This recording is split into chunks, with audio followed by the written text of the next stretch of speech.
Bismillahirrahmanirrahim. Dear students, we will start a new topic that are cooling methods. Last lecture में मैंने आपको temperature management and relative humidity के बारे में बताया। तो टेम्परेचर मैनेजमेंट में जो है वो कूलिंग जो है वो एक टेक्निक है जो कि बहुत ही इफ़ेक्टिव है for extending the shelf life of fresh produce and it begins with the rapid removal of field heat by using one of the cooling methods। यानी कि वो जो हार्वेस्टिंग से पहले फ्रेश प्रोड्यूस के अंदर नेचुरली हीट प्रोड्यूस हुई होती है उसे हम फील्ड हीट कहते हैं। तो उसको रैपिडली रिमूव करना जो है वो बहुत ज़रूरी होता है। इसके बहुत सारे मेथड हैं। क्रश्ड और फ्लेक्ड आइस हम यूज़ कर सकते हैं, उससे हम पैक कर सकते हैं फ्रेश प्रोड्यूस को। It provides rapid cooling and can provide a source of cooling and a high relative humidity during subsequent handling. लेकिन इसका जो इस्तेमाल है वो लिमिटेड है to produce that is tolerant to direct contact. यानी कि ज़रूरी नहीं है कि हर पेरिशेबल कमोडिटी जो है वो आइस के डायरेक्ट कॉन्टैक्ट को बर्दाश्त कर ले। तो ये सिर्फ उसी प्रोड्यूस तक की लिमिटेड है जो कि इसको टॉलरेट करे। And package in moisture resistant containers. Clean sanitize water is use as a cooling medium for the hydro cooling. एक नेक्स्ट टेक्निक है दैट इज़ हाइड्रो कूलिंग, जिसमें हम क्लीन सैनिटाइज वाटर यूज़ करते हैं एज अ कूलिंग मीडियम, जिसे हम shower और immersion system भी कह सकते हैं दैट टॉलरेट वाटर कॉन्टैक्ट। ठीक है, ये इनका थोड़ा सा वाटर कॉन्टैक्ट टॉलरेंस बेहतर है। And are packaged in moisture resistant containers. उसके बाद है वैक्यूम कूलिंग। वैक्यूम कूलिंग ये थर्ड टेक्निक है that is generally applied to leafy vegetables that release water vapour quickly. इसकी वजह से भी जो है वो रैपिड कूलिंग को जो है वो असिस्टेंस मिलती है। नेक्स्ट टेक्निक है फोर्स्ड एयर कूलिंग। नाम से ज़ाहिर है कि हम एयर को रश करते हैं। रेफ्रिजरेटेड एयर, बहुत ही जो चिल्ड एयर होती है that is forced to produce packed in boxes और pallet bins. Forced air cooling is applicable to most horticultural perishables. ये बेटा टेबल दिया हुआ जिसमें कंपैरिजन ऑफ मेथड्स है यूज फॉर कूलिंग। जैसे ये आइस कूलिंग है, ये hydro cooling, vacuum cooling, forced air cooling and home cooling. तो ये बड़े ही खूबसूरत अंदाज में उन्होंने टेबल में समराइज़ कर दिया है कि आप देखें कूलिंग टाइम्स। आइस कूलिंग में 0.1 to 0.3 आवर्स, 0.1 to 0.3 आवर्स में कूलिंग हो जाती है। हाइड्रो कूलिंग में 0.1 to 1 आवर, वैक्यूम में 0.3 to 2 आवर, फोर्स में 1 to 10 एंड रूम में 220 to 100 आवर्स। यानी कि जो हम लोअर टेक्निक की तरफ जा रहे हैं टाइम जो है वो बढ़ता जा रहा है। सबसे ज़्यादा जो टाइम रिक्वायर्ड है that is in room cooling और सबसे जो कम टाइम रिक्वायर्ड है that is in ice cooling. Water contact with the product. Ice cooling में वाटर कंटैक्ट होता है, हाइड्रो कूलिंग में भी होता है और बाकी तीनों मेथड्स में नहीं होता। प्रोडक्ट मॉइस्चर लॉस परसेंटेज में आइस कूलिंग में 0 to 0.5% लॉस है, हाइड्रो कूलिंग में भी 0 to 0.5%, वैक्यूम कूलिंग में 2 to 4%, फोर्स्ड एयर में 1 to 2% एंड रूम में 1 to 2%। यानी कि सबसे ज़्यादा जो कम लॉस है मॉइस्चर लॉस वो आइस एंड हाइड्रो कूलिंग में है। सबसे ज़्यादा लॉस जो है वो वैक्यूम कूलिंग में हो रहा है। ठीक है, उसके बाद जो है वो forced air and room cooling में है। कैपिटल कॉस्ट आइस कूलिंग की सबसे ज़्यादा हाई है, हाइड्रो कूलिंग की लो है, वैक्यूम कूलिंग की मीडियम है, forced air and room cooling की लो है। एनर्जी एफिशिएंसी आइस कूलिंग में लो है, हाइड्रो कूलिंग में हाई है, वैक्यूम कूलिंग में हाई है, फोर्स्ड एयर कूलिंग में लो है, रूम कूलिंग में भी लो है। ये जितनी भी कूलिंग टेक्निक्स हैं इनको करने के दौरान एंड स्टोरेज के दौरान precise temperature and relative humidity management बहुत ज़रूरी है। Precision temperature management tools including time temperature monitors are increasingly being employed in cooling and storage facilities। ठीक है, तो ये तो हमारी डिफरेंट कूलिंग टेक्निक्स थी जिन्हें हम फील्ड हीट रिमूवल के लिए यूज़ करते हैं। Refrigerated transport and storage. बेटा ड्यूरिंग ट्रांसपोर्टेशन जो है वो हमें अपनी कोल्ड स्टोरेज फैसिलिटी को बरकरार रखना बहुत ज़रूरी है। अदरवाइज़ ये ना हो कि हमारी सारी की सारी पिछली मेहनत जो है वो बेकार हो जाए। Cold storage facilities should be appropriately design of good construction and be adequately equipped, उसकी प्रॉपर कंस्ट्रक्शन हो, प्रॉपर उसमें इक्विपमेंट पड़ा हो, उनकी प्रॉपर इंसुलेशन हो जिसमें कंप्लीट वेपर बैरियर हो on the warm side of the insulation, जो वार्म साइड है वहाँ पे बैरियर हो, स्टडी फ्लोर्स हो, adequate and well position doors हों for loading and unloading and effective distribution of refrigerated air, जो रेफ्रिजरेटेड एयर है उसके अंदर उसकी इफेक्टिव डिस्ट्रीब्यूशन हो, sensitive and properly located controls, refrigerated coil surfaces designed to adequately minimize differences between the coil and air temperatures, ठीक है। Commodities को cold room में रखें और the refrigerated vehicle with air spaces between pallets, यानी ये ना हो कि जो पैलेट्स हैं या जो बिन्स हैं या जो कंटेनर्स हैं उनको आपस में बिल्कुल जोड़ दिया जाए, नो, उनके दरमियान स्पेसेस रखें ताकि वहाँ से एयर निकलती रहे एंड रूम वॉल्स इस तरह की बनाएं so as to ensure proper air circulation. Storage rooms should not be loaded beyond their capacity limit, ठीक है। जो स्टोरेज रूम्स हैं उनको उनकी कैपेसिटी लिमिट से ज़्यादा लोड नहीं करना अगर आप चाहते हैं कि प्रॉपर कूलिंग हो। And commodity temperature rather than air temperature should be measured in these facilities, तो हमें कमोडिटी टेम्परेचर जो है वो मेजर करते रहना चाहिए rather than air temperature. So temperature management during transportation of fresh fruits and vegetables over long distances is critical, ठीक है। जब हमने लॉन्ग डिस्टेंस पे करना है तो इसको बड़े ध्यान से करना पड़ता है, लोड्स की ऐसी स्टैकिंग हो to enable proper air circulation in order to facilitate removal of heat from the produce as well as to dissipate incoming heat from the atmosphere, यानी कि ना सिर्फ जो प्रोड्यूस के अंदर हीट पैदा हो रही है उसको रिमूव हो बल्कि जो एटमॉस्फेयर से हीट आ रही है वो भी प्रॉपरली इसकी डिसिपेशन होती रहे, वो रोड्स की तरफ जाती रहे। Stacking of loads must also incorporate consideration for minimizing mechanical damage, mechanical damage नहीं होना चाहिए, इसको स्पेशल कंसिडर करना है।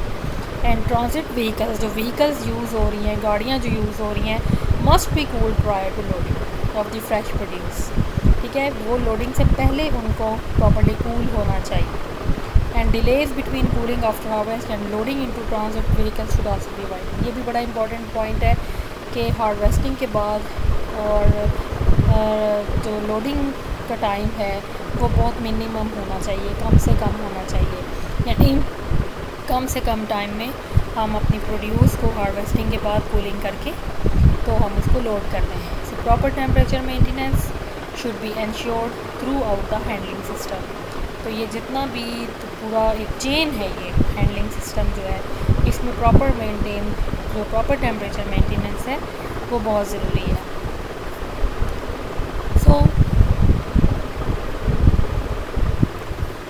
As far as possible, environmental conditions should be optimized in transport vehicles, और अगर व्हीकल्स में ही ट्रीटमेंट एथिलीन की दे दें to initiate ripening during transportation if feasible, and is commercially used to limited extent on mature green bananas and tomatoes, यानी कि bananas को हम mature green stage पे और टोमेटोज़ को भी हम मेच्योर ग्रीन थी, इसका मतलब है कलर अभी ब्रेक डाउन नहीं हुआ लेकिन उसके इंटरनल पैरामीटर्स मेच्योर हो चुके हैं, उस पे उसको वहाँ पे ट्रांसपोर्टेशन के दौरान जो है वो एथिलीन ट्रीटमेंट दी जाती है और इनको लोडिंग से पहले कूल करना चाहिए, जैसे पहले बात हुई है, should be loaded with air space, वही जो पहले बात हुई है। Vibration during transportation should be minimize, यानी कि झटके नहीं लगने चाहिए गाड़ियों को, वाइब्रेशन मिनिमाइज हो ताकि कोई भी फलों के ऊपर या वेजिटेबल्स के ऊपर जो है वो क्रूजिंग ना हो, क्रशिंग ना हो, डैमेजिंग ना हो।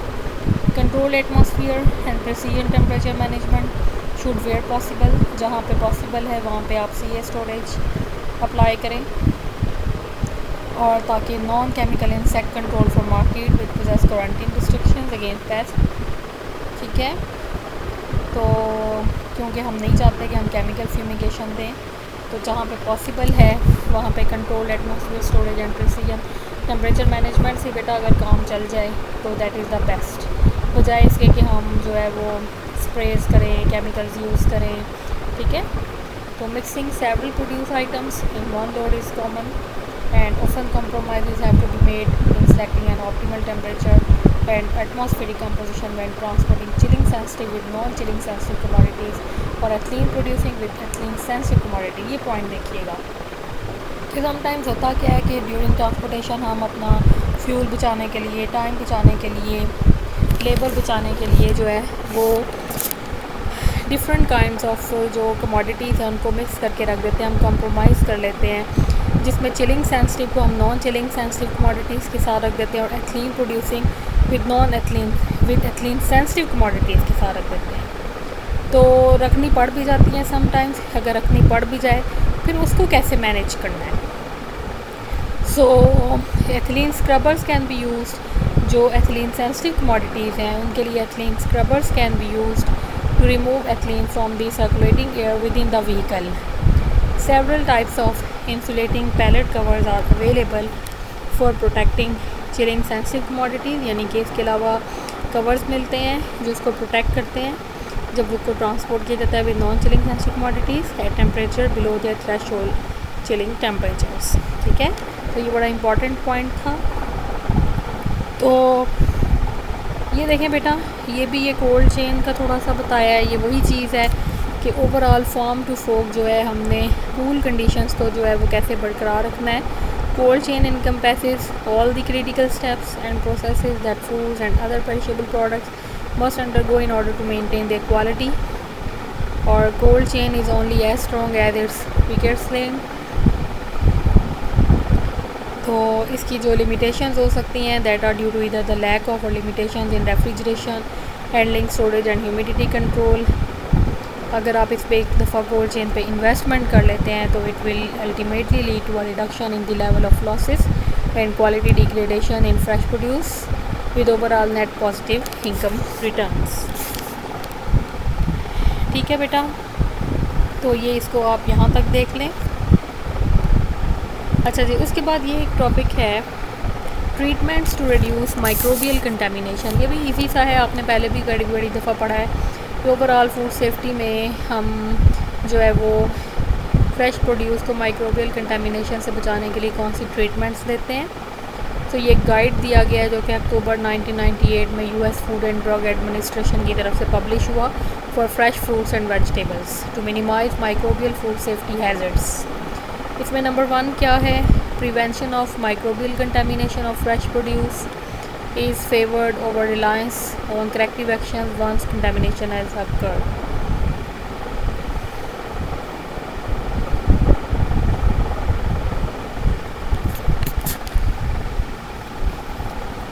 नंबर 2 क्या है, in order to minimize microbial food safety hazards in fresh produce growers, packers और shippers should use good agriculture and management practices in those areas over which they have control, यानी कि आप GMP और GAP जो है वो properly apply करें to minimize microbial food safety hazards.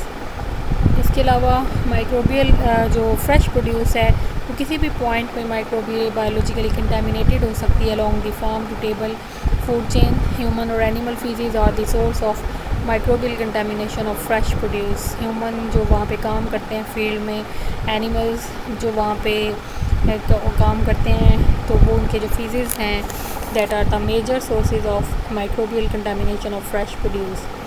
इसके अलावा जब वाटर कंटेक्ट में आता है विद प्रोड्यूस के its quality dictates the potential for contamination. Yes, water अगर गंदा सा होगा तो डेफिनेटली वो डेट्रीमेंटल होगा। The potential of microbial contamination from water used with fresh fruits and vegetables must be minimized. The use of animal manure or municipal biosolid waste as fertilizer should be closely managed. Sometimes जो animal manure है या municipal बायोसॉलिड waste है उनको use किया जाता है fertiliser, इनको बड़े ध्यान से देखना चाहिए in order to minimize the potential, क्योंकि उसके अंदर भी जो है वो माइक्रो ऑर्गेनिजम्स होते हैं। Then worker number 6 point, worker hygiene and sanitation practices during production. ये बहुत ज़रूरी है। During production, harvest, sorting, packing and transport play a critical role in minimizing the potential for microbial contamination of fresh produce. हमने जो है वो साबकाबाद तक जो है वो मैंगो के ऑर्चर्ड्स विजिट किए हुए हैं। मैंने अपने एक प्रोजेक्ट में fruit and vegetable development project में मैंने काम किया था यूब एग्रीकल्चर रिसर्च इंस्टीट्यूट में। बहुत ही खूबसूरत एक्सपीरियंस था वो। एक मैंगो प्रोजेक्ट भी था जिसमें हम रहीम यार खान साबकाबाद तक गए मैंगो के ऑर्चर्ड्स विजिट करने। बहुत ही ज़बरदस्त किस्म की मैनेजमेंट प्रैक्टिसेस थी वहाँ पे, और एक्सपोर्ट क्वालिटी के जो है वहाँ पे फ्रूट प्रोड्यूस हो रहे थे। और जो मैंने वहाँ पे वर्कर हाइजीन एंड सैनिटेशन देखी, वैसे तो बहुत कुछ देखा, लेकिन वर्कर हाइजीन और सैनिटेशन इतनी ज़्यादा थी कि वो लोग जो फील्ड में एक दफ़ा चले जाते थे मोबाइल गाड़ियों को लेके, तो उनके मोबाइल वॉशरूम्स होते थे, ताकि वो ये फील्ड में तो वॉशरूम में वापस आते हुए बहुत टाइम लगता है, तो वहीं पे वो फिज़िक्स के फैलने का ख़तरा होता है। तो उनके लिए मोबाइल वॉशरूम यानी कि वो भी साथ साथ उनके मूव करते हैं जहाँ जहाँ वो फील्ड्स को देखने जाते हैं, और जो है उनकी प्रॉपर जो उनकी यूनिफॉर्म, उनके ग्लव्स और उनकी जितनी भी हाइजीन एंड सैनिटेशन थी वो कमाल थी। और देखा जाए तो वही ऑर्चर्ड्स कामयाब थे, उन्हीं की प्रोड्यूस जो है वो एक्सपोर्ट हो रही है, वही जो है फॉरेन एक्सचेंज अर्न कर रहे हैं, एंड दैट वाज अनबिलीवेबल। सो ये बड़ी सिंपल सी बेटा प्रैक्टिसेस हैं, कोई इतनी कॉम्प्लिकेटेड नहीं है, कोई इतनी वो नहीं है। अगर हम छोटी छोटी चीज़ों को देख लेंगे तो हम अपनी बहुत सारे लॉसेस को जो है वो इसी तरह बचा सकते हैं। आप देखें कि कोई इतनी हैवी इन्वेस्टमेंट भी नहीं है, अगर हम शुरू में इसको जो है वो टेक केयर कर लेंगे तो मेरा ख्याल है हम बहुत ही कम लो इन्वेस्टमेंट के साथ जो है इसको पॉसिबल बना सकते हैं। ठीक है बेटा, तो इसको हम यहाँ पे वाइंड अप करते हैं, बाकी हम फिर नेक्स्ट लेक्चर में जो है वो नेक्स्ट टॉपिक को कंसिडर करते हैं। Thank you very much.